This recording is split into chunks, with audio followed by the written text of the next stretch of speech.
Celui qui aime communique avec tous. Mes enfants bien-aimés, paix à vous, grâce et tout bien. Je suis Jésus, sauveur des âmes. Venu sur la terre pour sauver ce qui était perdu, je reste dans le monde sous les espèces eucharistiques, pour renouveler à chaque moment, jusqu'à la consommation des siècles, mon immolation de salut, et pour obtenir miséricorde pour tous. Vous ne savez pas et vous ne pouvez pas imaginer combien est grand l'amour de Dieu pour chaque âme, et avec quelle miséricordieuse bonté il se tourne vers chacun de vous pour le rappeler au bien et lui donner tout bien. Ce qui est impossible à l'homme est facile pour Dieu, et il n'existe aucune difficulté qui puisse empêcher son amour de s'étendre, et à sa bonté de se prodiguer et de se donner.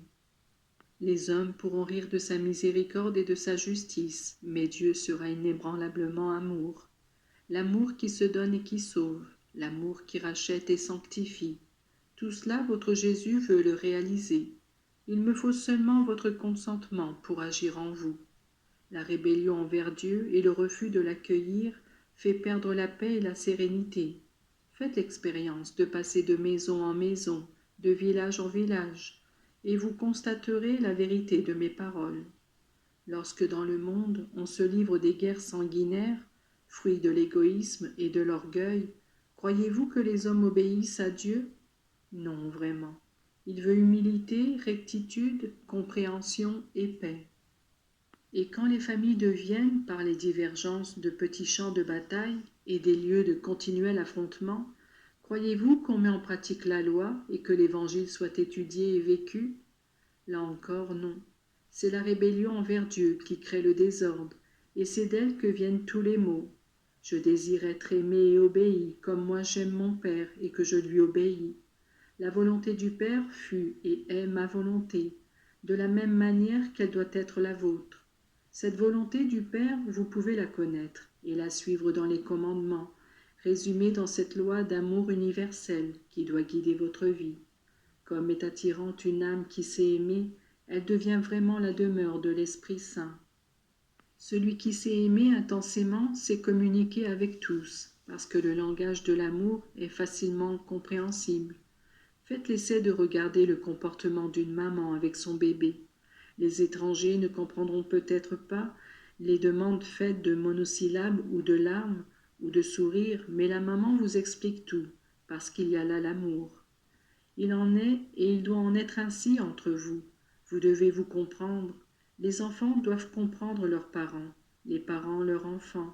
Les conjoints doivent se comprendre entre eux. Mais pour se comprendre, il faut s'aimer vraiment. L'amour manque, et non seulement dans les familles, mais souvent aussi dans les couvents.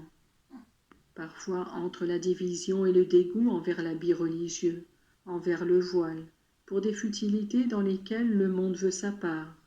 L'amour, mes enfants, l'amour apporte concorde et paix.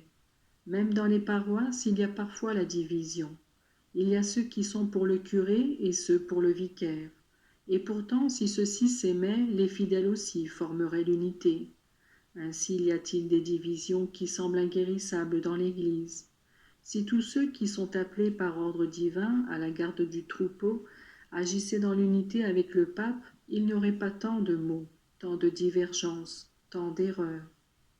Ensuite, ce qui me fait le plus de peine est que personne ne veut céder et reconnaître sa propre erreur, et tous se croient automatiquement absous dans leur rancune et dans leur orgueil, qui crée la dissonance. Ils viennent me recevoir, ils célèbrent les divins mystères avec superficialité, ils oublient le fil auquel est lié le pardon de leurs propres fautes. Je vous regarde avec bienveillance et avec amour, lorsque votre cœur est libre de toute rancune, même minime, et autour de vous, je bénis un groupe d'âmes qui reçoivent l'influence de votre bonté, fruit de l'amour.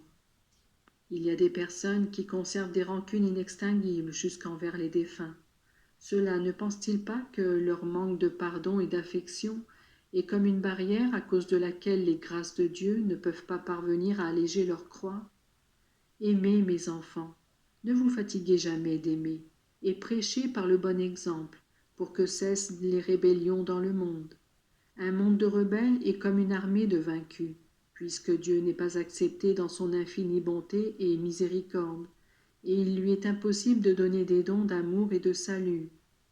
Voyez en celui qui se trompe un frère à qui vous devez apporter de l'aide, un malade auquel vous devez fournir des remèdes de salut.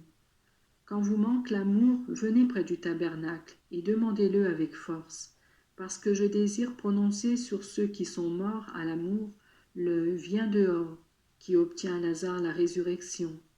Je vous bénis tous, mes enfants, soyez fidèles dans l'amour.